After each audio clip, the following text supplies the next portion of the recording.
Oh my goodness. That cough came out of nowhere. I'm so sorry. Well, good morning again. Um, we are finally on track again. We're getting on track. We're getting there.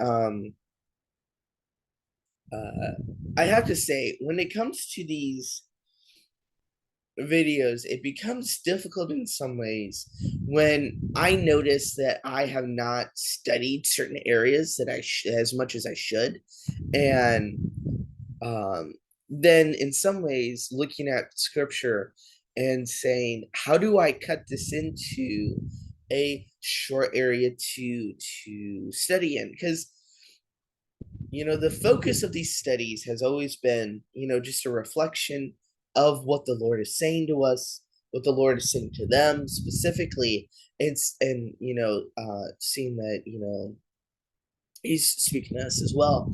But one of the biggest challenges that I go through with this is, how do I take something that, even within this passage, the coming of the Son of Man, verses 24 to 27, which may seem like a very short passage, like from the video that was for yesterday that I just recorded, it's not as simple as that because of this.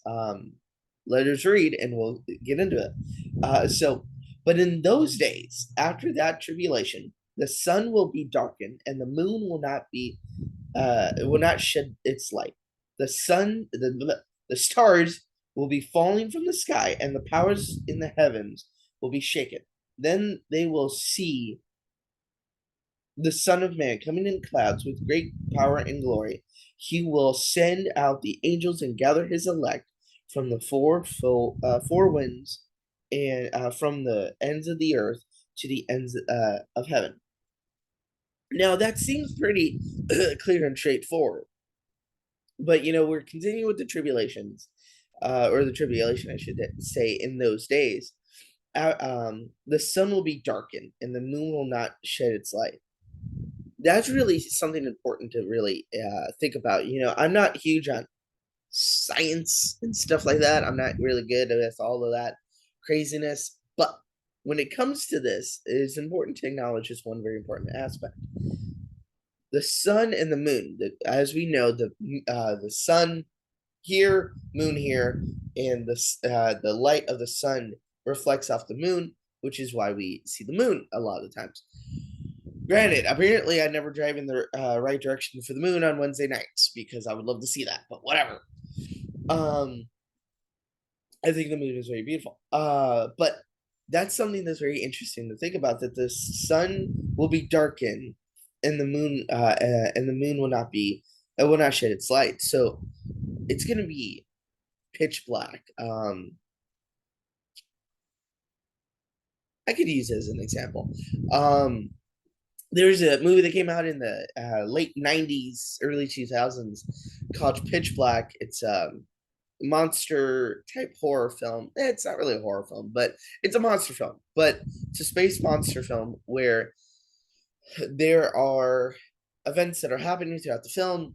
I don't advise to watch it or anything, but I know what occurs, that all of these suns are around, so it's very bright. But when it gets to a very specific time of the years, it becomes very dark for a very long period of time. And in that darkness, there is no light to see. Now you have to make your own light in the film and everything.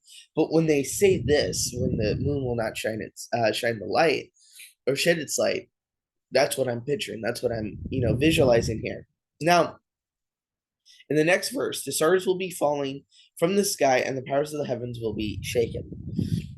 I don't fully know what that means. The second half of that means that the powers of the heavens will be shaken. It could be the fact that, you know, um, the shaking means that, it's time to move. It's time to take the steps that they need to take. I don't know.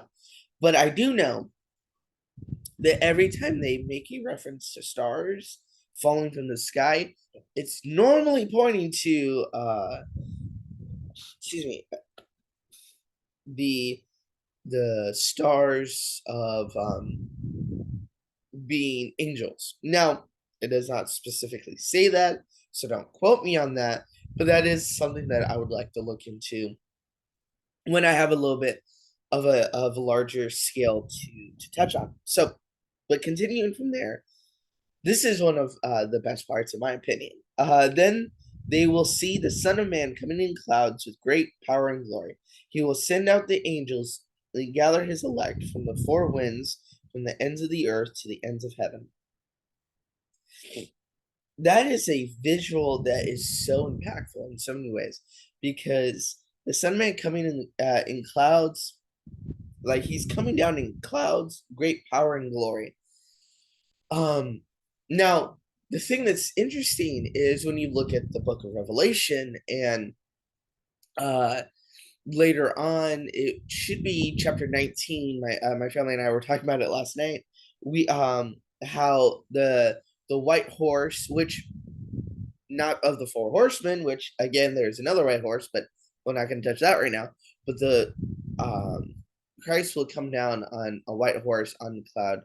Um and So there's those connections. And so I cannot breathe through my nose. So just so we're clear. That's why I sound the way that I am.